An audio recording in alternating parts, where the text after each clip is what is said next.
Okay, so here's a question. If you were cooking up a plan to help people live together in harmony, what ingredients would you need? A large packet of patience? Perhaps a dollop or two of tolerance? And certainly a good few spoonfuls of understanding. Well, it's the beginning of Interfaith Week, and on this week's Songs of Praise, I'm in London to discover how cooking together is helping to build bridges between different religions. We also hear from actor and activist Adam Pearson on bullying, becoming a champion for people with disabilities, and finding acceptance in church. I slowly realised that it was the one place that everyone was nice to me.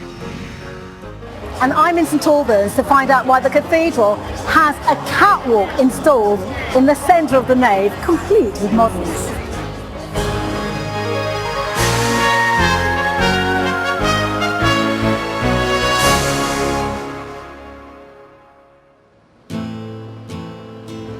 And of course we have some great hymns and songs from across the UK, including one led by Stuart Townend and Lou Fellingham at the Keswick Convention, and a very special performance from the newly crowned Radio 2 Choristers of the Year.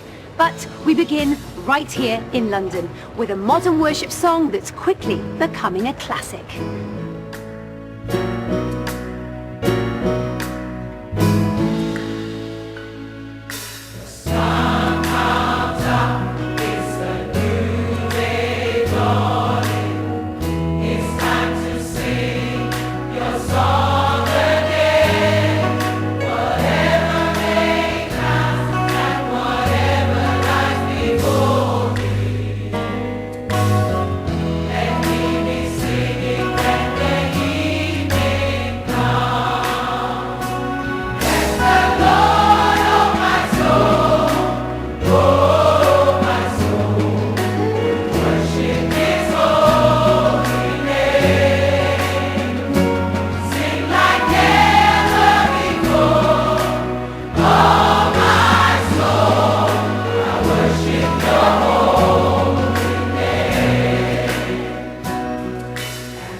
There are hundreds of churches all over London.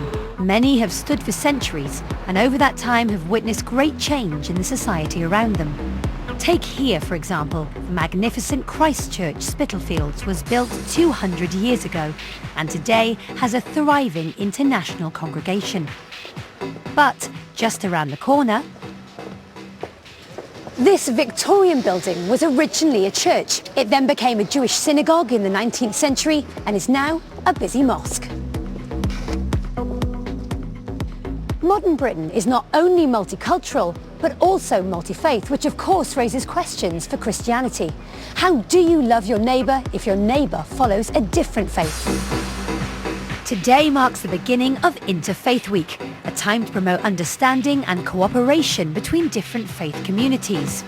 And if there's one thing that is common across almost all religions, it's the importance of food. So what better way to bring people together than through cooking?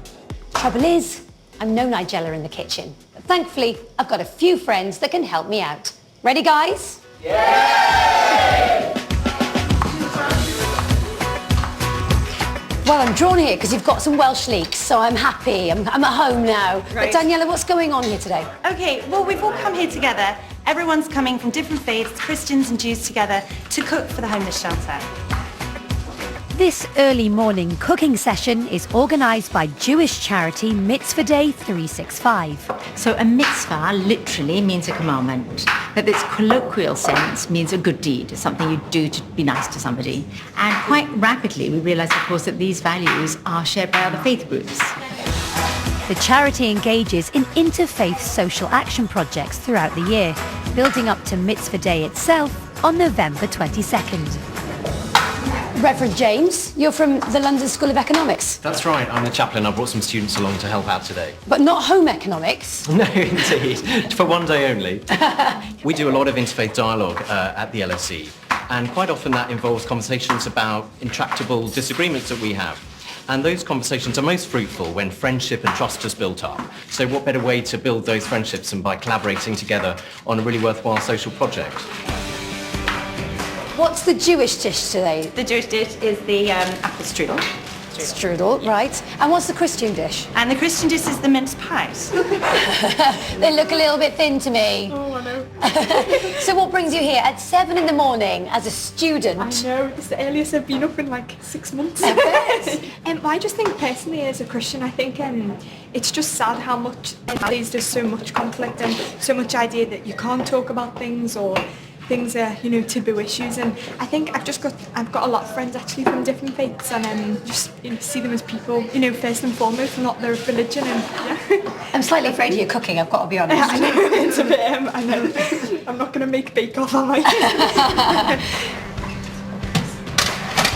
In the oven. Oh, strudel. Does interfaith cooking really work, or is it a bit of a mash-up menu? No, it isn't a mash-up menu.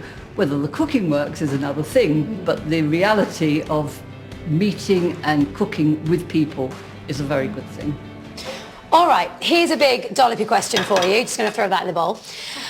What if you don't get on? So as a rabbi for students, I work a lot with people who are in conflict at university about various different things. You shouldn't ignore differences, that they're real and they're actually part of what makes a diverse and exciting world, but it can also be where the rubber hits the road, as it were. And when that happens, find the things that you do agree on. And then you will find, people always do, around family and community and creating meaning in life.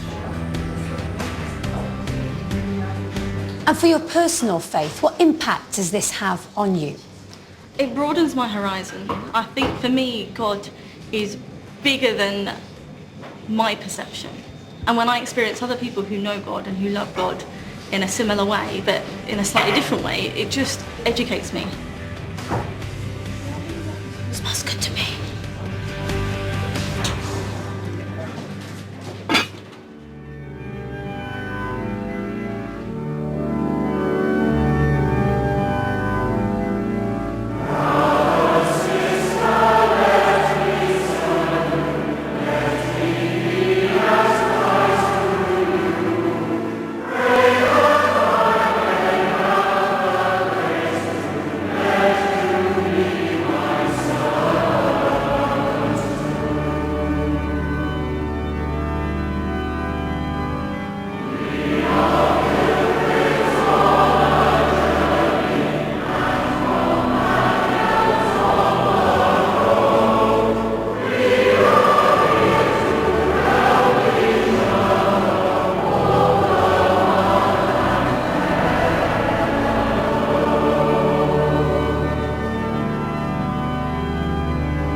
As a baby, Adam Pearson was a happy, lively child, a twin with hardly a care in the world.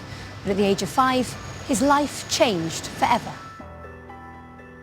Adam was diagnosed with neurofibriosis, a condition that has led to growths on his nerve tissue. It's a condition he hasn't been able to hide. My condition first started manifesting when I was 5. So I started kind of changing. When you're quite young, your life is literally swings and roundabouts. You kind of cotton on eventually that you spend a lot more time in hospital waiting rooms than you do at school, and you haven't had a maths lesson for a month. You put your head down and you get on with it, and you've got to live the life you have. Just getting on with it became virtually impossible when Adam began secondary school. It was the most difficult time of his life. I got singled out really early on and kind of bullied a great deal. And I didn't handle it very well either. I kind of got very angry and started saying things back. It was a really tough 5 years. But there was a place where Adam was accepted and welcomed, his local church. I was first introduced to church when I was 8 years old. Myself and my brother had heard that there was a club going on over the Easter holidays at a local church. At no point did I think, hang on, club, Easter, church, they might mention Jesus at some point or other. And then the inevitable happened.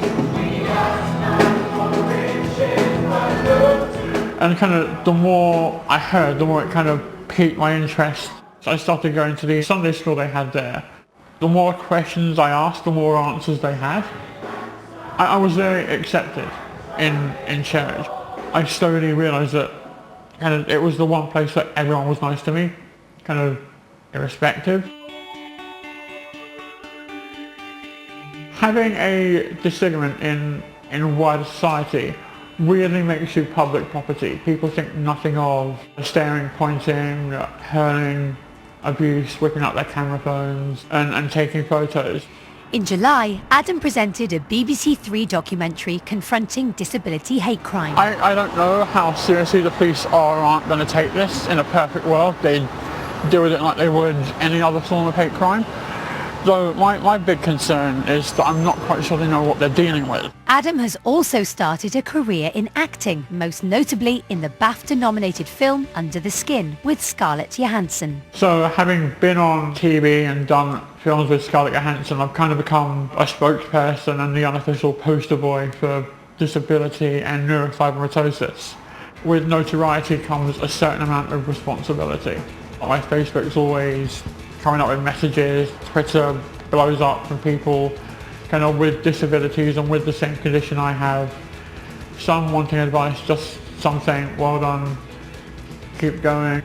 I think we live in a very appearance-focused culture where we're all surrounded by images of quote-unquote perfection that tell us how we should be, how we should look. And I think church and Christianity is an escape from that.